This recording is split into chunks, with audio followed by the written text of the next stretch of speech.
All right, hello everyone. Welcome to lesson 20 of Calculus 1.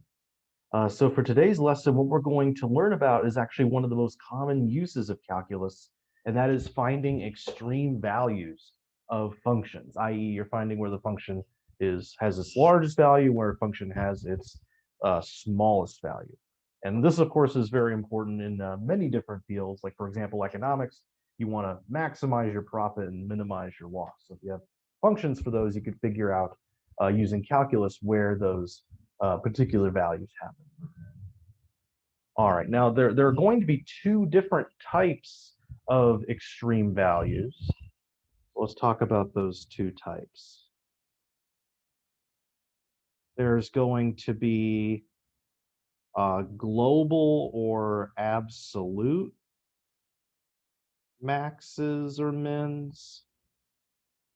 And on the other hand, we can have local maxes or mins. So there's going to be two different varieties in general. And here's a picture that will kind of clarify the difference between the two. So let's say we have a function whose graph looks something like this. It has those hills and valleys. It levels off this way and it goes down forever this way. So if we want to talk about a global or absolute max or min, one analogy we could consider is the height of mountains. So if you want to find the absolute highest peak in the world, that's going to be on Mount Everest, which I think is like 29,000 feet or something like that. So that would be like your absolute max or min. Whereas a local max or min, it's going to be your highest or perhaps lowest value within a certain vicinity. So for example, if we're talking about Gainesville and we consider buildings, then Century Tower on UF's campus, it would probably be a local max for height. It's going to be taller than any other building or anything else really in the general vicinity. So we could apply this reasoning to graphs. So for example, at this point right here, this is going to be an absolute max, but it's also going to be a local max as well, because in addition to being the highest point overall, it's also the highest point in the vicinity here. Now, this point right here, while it is taller or higher than any of the other function values around it, it's not the highest overall. So this one would only be a local max. And then the same reasoning applies for mins. So this point right here would be a local min because it's lower than all of the surrounding values, but it wouldn't be the global or absolute minimum. And as a matter of fact, this function right here, based on this graph, doesn't have absolute minimum, because as you can see, if we continue going to the left here, we can go down as far as we like. So then, so global or local absolute max and mins don't have to exist for each function. So some functions might have all four of these different types of mins or maxes. Some may have fewer than that, and some may have none at all. It totally depends on what the function is here. So that's the difference between global and absolute versus local mins or maxes. And I'm going to be using these words interchangeably. You'll hear both of them relatively often. All right. So let's see. Let's formalize the definition here. So global or absolute max. I'll just define the maximum versions, and the minimum versions are exactly the same. Only they just switch the inequality here. So global or absolute max is a point, let's call it C, where f of c is greater than or equal to f of x for any x in the domain of f. So we can't find any number to plug into our function that will make the function value be larger than where this maximum occurs. Whereas a local max is a point C where f of c is greater than or equal to f of x or any x near C. And this definition of near, this can be made more specific, but we'll save the technicality of that for advanced calculus. Suffices to say that you just have to imagine that you have kind of a little interval surrounding your point, and for any point you could pick within that interval, your local max is going to have a bigger function value than all. And as I just said, minimum would be if we just flip the inequality. So that's what we're looking for, global and absolute maxes and mins and local maxes and mins.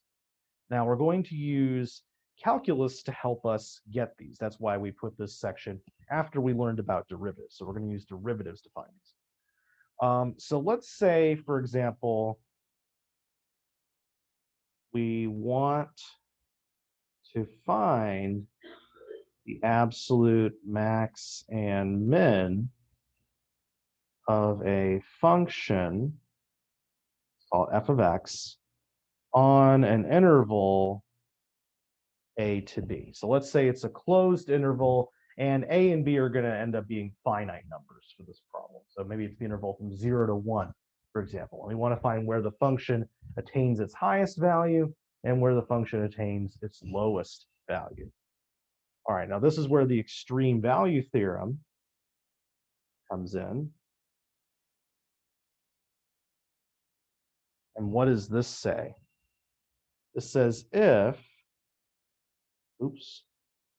f is continuous on this interval AB, then there are points C and D in the interval where f of c is the absolute max value of f on AB, and f of d is the absolute minimum value of f on AB. So what this is saying is that if we are continuous, and this is the main hypothesis here, we always need to make sure that our function is continuous on this interval, then we'll be able to find two x values on this interval where one of them gives the local or the absolute max and the other one gives the absolute min right here. All right, now the problem with the extreme value theorem, and this is all nice that that those values are out there, unfortunately the extreme value theorem doesn't tell us how to find these values. So while these values are going to exist, this theorem doesn't tell us or give us any kind of algorithm for finding out what these values are.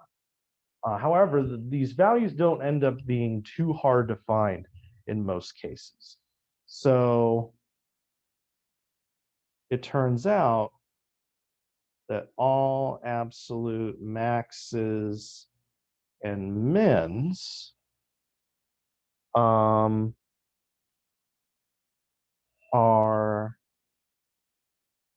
either endpoints, so like A or B, or they're going to be local maxes and mins. So let's return to this picture up here, for example, and let's say maybe my A value is here and my B value is right here. And I'm looking at this function in this interval, and I'm trying to find where it attains its highest and lowest values. So you see that we attain our highest value here, and this isn't at an endpoint, but it is at a local max, and we attain our lowest value right here, as far to the left as we can go, as far as we can follow this arrow, and that does happen at an endpoint. And this isn't just a fluke of this particular function, this is true of any continuous function. Its local or its absolute maxes or mins will always happen at either a local maximum or one of the endpoints. So it's pretty easy to just test an endpoint. So we could just plug in the endpoint into our function, see what value is, and if it's bigger than all of the other ones, then hey, it's going to work out. If it's smaller, then that's going to be your minimum. But finding local maxes and mins, we still don't have a way of doing that yet, of finding out what those points are. So that's where one more theorem we're going to use is going to come in. This is called Vernons Theorem. And what does this say?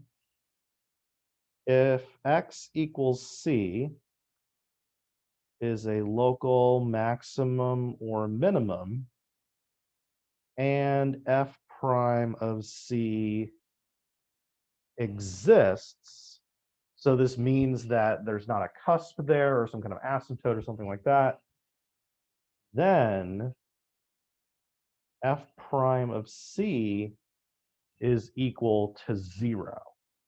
So it seems like if we're a local max or min, then our derivative would have to be 0 there, if as long as the derivative exists.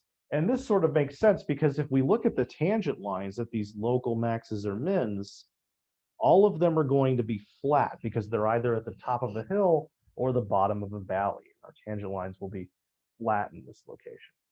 Now, that doesn't mean that all local maxes or mins happen where the derivative is 0. So, for example, we could have something like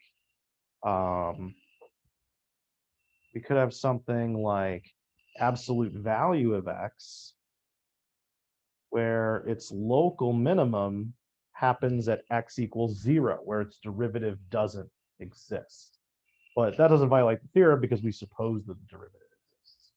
Also, another thing to note about this is that just because your derivative is 0 somewhere doesn't mean you're going to have a local maximum in there. So the converse of this theorem is not necessarily true. Just because we have f prime being 0 doesn't mean we're a local maximum. An example of this would be x to the 5th, where we sort of flatten out here at the origin, but then continue on our way. And this is neither a local max nor min, because we could get bigger off to the right and smaller off to the left. So this theorem, combined with these two caveats, gives us a way of finding local maxes or mins. We're going to, or in order to find local maxes and mins, we see where f prime of x is either 0 or undefined, like this point right here, for example. It's undefined here.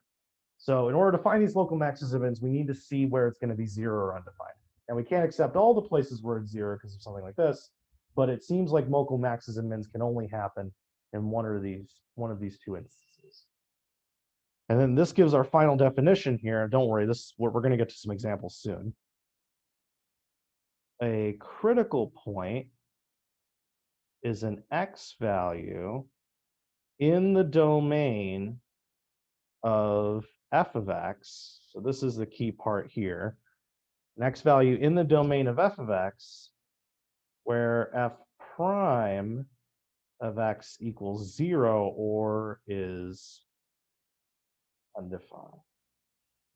So what we're doing here is we're looking for critical points, and that will enable us to find local maxes and mins. All right. So now that we have a way of locating where critical points or local maxes or mins are, we could go back to here and we could check this off because now we have a way of potentially finding local maxes or mins. So this means that if we look at all of the endpoints and critical points of our function, then we can accomplish this goal. We can find the absolute max or min, because the only place an absolute max or min can occur is where there's a critical point or an endpoint. So to summarize this, to find absolute maxes and mins, I don't know why I put the slash here, we need to do 3 steps. we need to find the critical points, which involves taking the derivative.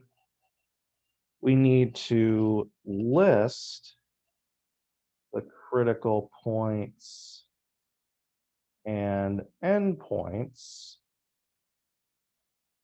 And then once we list those out, we compare the function values of all of these points. All right, and this is why we required in the definition for critical point for x to be in the domain of f, because eventually we're going to have to plug these x values into f of x, and if it's not in the domain of f, then we can't really do that. So that's why our critical points need to be in the domain here.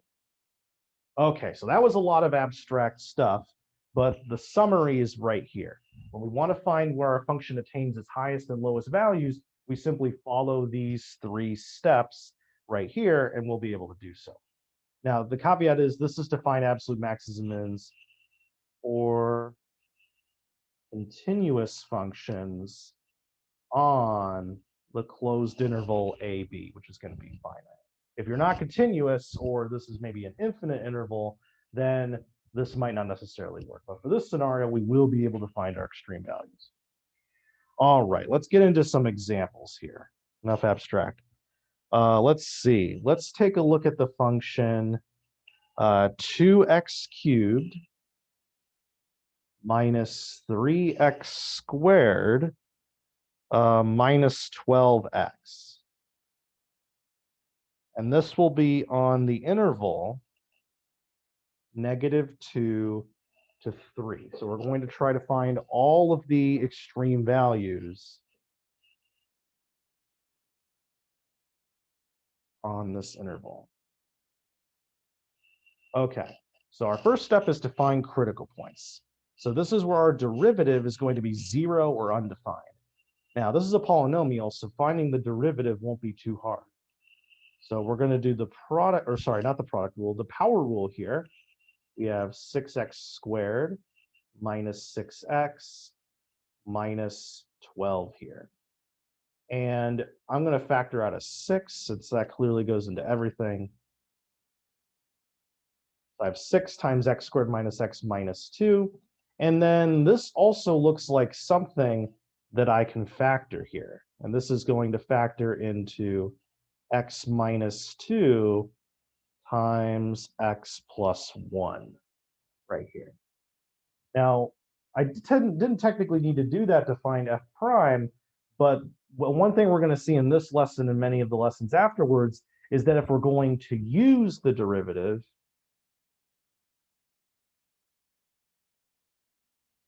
so if our goal is to actually use the derivative to do something, then simplifying is a good idea. You know, many times in high school, you're just asked to simplify something just for no discernible reason, like you just have to.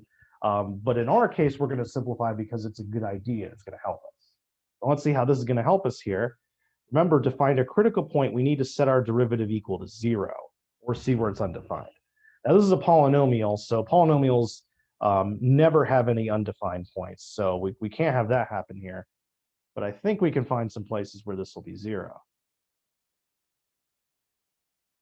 All right, so we have this times this times this equaling 0, meaning that x will be 2 or -1 right here.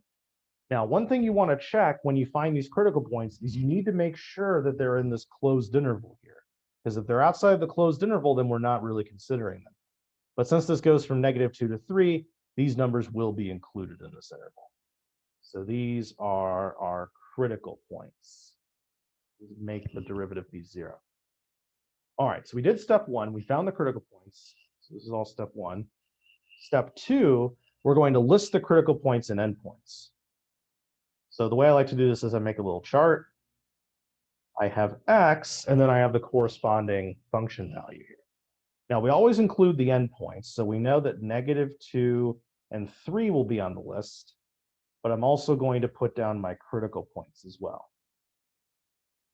All right, so we listed all of our points here. And then for our third step, we're going to plug these into the function and see which one is greatest and smallest here. All right, so if I plug -2 into here, I have -2 cubed times 2 is -16. Let's see, if I plug -2 into here, I'm going to subtract 12. And then I plug it into here, I'm going to have plus 24. So all in all, let's see, this is going to end up being -4. All right, when I plug -1 into here, I have -2 minus 3, so it's -5 plus 12. So I get 7 for that. When I plug in 2, I have 16 minus 12, so it's 4, and then minus 24, so minus 20, it's a pretty low value. And then finally for 3 right here, 3 cubed is 27, so times 2 is 54, minus 27 will be 27, and then minus 36 will be -9 here. Okay, so let's see here. So we plugged in all the values, and now we simply see which one is greatest and which one is the smallest. So it seems like 7 is going to be the greatest value, and -20 is going to be our smallest value. So we can summarize. F of x has an absolute maximum value of 7 at x equals -1, and our function has an absolute minimum value of -20 at x equals 2. Now, these both happen to be the critical points here, but it's very possible that our endpoints could also give us the extreme value. So that's kind of a coincidence for this problem here. We may see problems in the future where the endpoints give us our extreme values. All right, let's just do a few more examples here to really hammer this down. Our next example, we'll move past polynomials, and the function we'll consider will be x to the 2/3. Oops. F of x is x to the 2/3 times 20 minus x right here. And the interval on which we'll find our extrema will be -1 to 20. There's a rather large interval here. All right, well, step 1, we need to figure out what the critical points are going to be. So that requires us to find f prime of x. So I do the derivative of this, and in order to do that derivative, I need to use the product rule here. So actually, wait a minute, I'm going to FOIL this out. I think actually this might be a bit easier. Just do the individual power rule here. So I'm going to do the derivative of x to the 2/3. So 2/3 times 20 is 40/3. And 2/3 minus 1 will be -1/3. So I have x to the 1/3 in my denominator. And then I have minus 5/3 x to the 2/3 here. All right. And then what I'm going to do, well, first of all, we see a place where the derivative is undefined because we're dividing by this x to the 1/3 here. And if x is equal to 0, then we'll be dividing by 0 here. So we know that x equals 0 is a critical point. Now it's undefined for this, but we can plug 0 into this right here. So this is in the domain of our function, and it's also in this interval here. So x equals 0 will be a critical point we can see right away. Now, in order to find, so that's where the derivative was undefined. Now we want to see where the derivative is 0. So to combine these fractions together, I'm going to multiply the top and bottom of this by x to the 1/3. I'm going to put one up here, and I'm going to put one down there. So when I do that, I have 40 over 3x to the 1/3. Now, x to the 1/3 times x to the 2/3 will simply be x. And then I have 3x to the 1/3 down here. So this is 40 minus 5x over 3x to the 1/3. Now, I want to see where this is 0 because I already found where it was undefined. Now, if a fraction is 0, that means its numerator must be 0. So we're really looking to see where 40 minus 5x is 0, or where 40 is 5x. And this reveals that x must be 8. X equals 8 is also going to be our critical point. It's in the domain and it's in our interval here. We found 2 critical points for this function. We found the critical points. Now let's list all of the possible contenders for absolute max and min. So we have our end point, we have our critical points inside the interval, and we have our other endpoint. All right, let's see what we get. So I'm going to plug -1 into this right here. -1 to the 2/3 power. Well, let's see. I square -1 to get 1, and the cube root of 1 is 1, so this is just 1. And then 20 minus -1 will be 21. So the first value. I plug 0 into here and get 0 because of this. Then I plug 8 into here. Now, 8 to the 2/3. The way we figure that out is I do the cube root of 8, which is 2, and I square it to get 4. So I have 4 here, and then 20 minus 8 is 12. 12 times 4 will be 48. You get a rather large value there. And then finally for 20, I'm going to go ahead and plug this in. But as we can see here, 20 minus 20 will be 0 again. All right. So now we list off where we have our absolute maxes or mins. So it's pretty clear that this is where our absolute max is going to happen. But interestingly, we actually attain our absolute minimum value in 2 different locations. So the way we would conclude here, f has an absolute max value of 48 at x equals 8, and f of x has an absolute minimum value of 0 at x equals 0 and x equals 20. So we would list both of those here. Also, notice my use of the word value. So whenever you want to find absolute max or min value, they're really talking about the f of x value.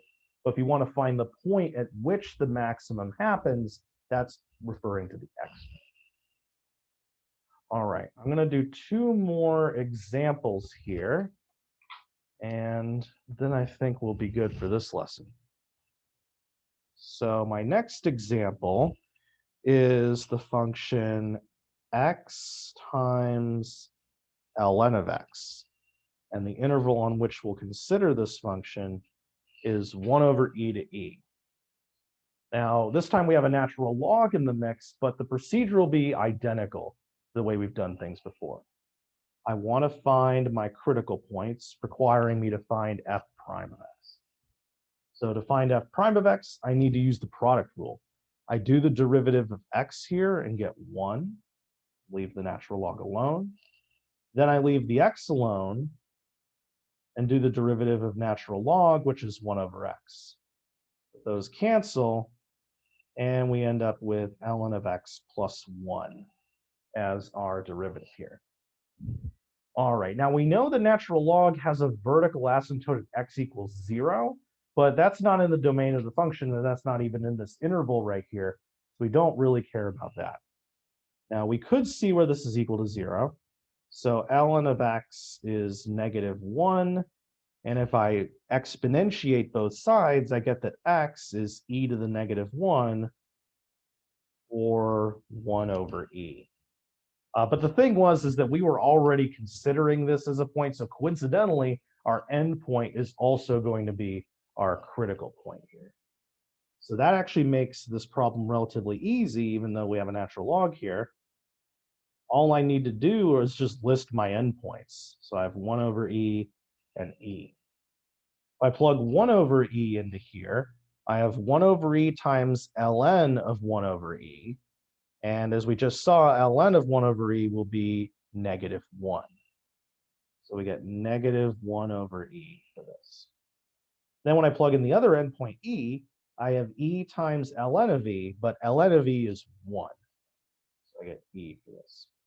So it seems like we have an absolute maximum value at the point E, and an absolute minimum value at the point 1 over E, negative 1. All right, so that one ended up being very simple because we didn't have any critical points inside the interior of this interval here. All right, let's do one more example here.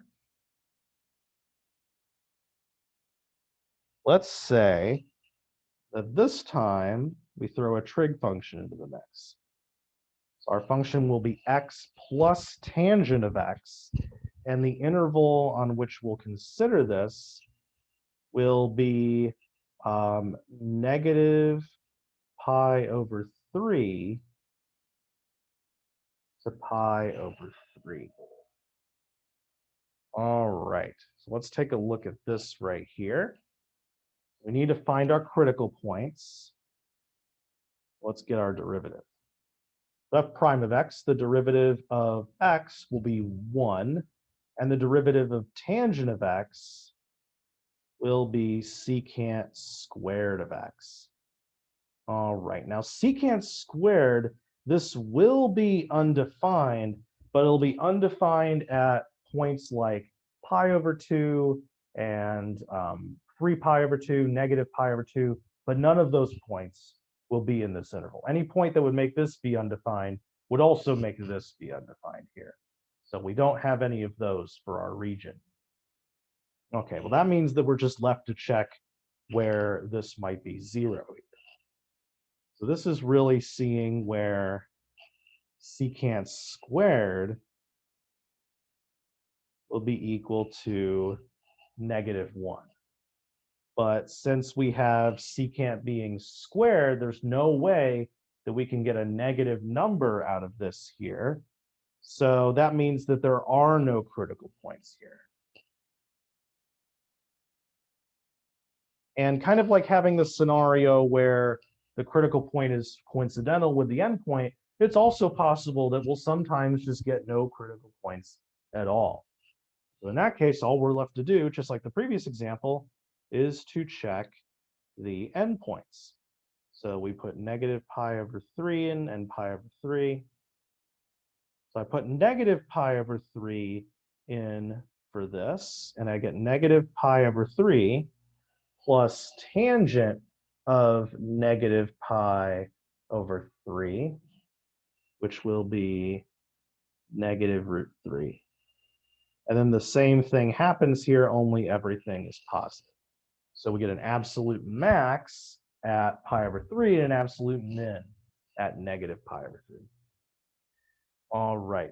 Now, this is definitely one of those techniques where it's pretty much the same thing every time. So the more you practice the procedure, the more comfortable you'll get in finding these absolute maxes and mins. All right, that's it for this lesson. So I will see you guys in the next lesson where we'll learn more applications of derivatives.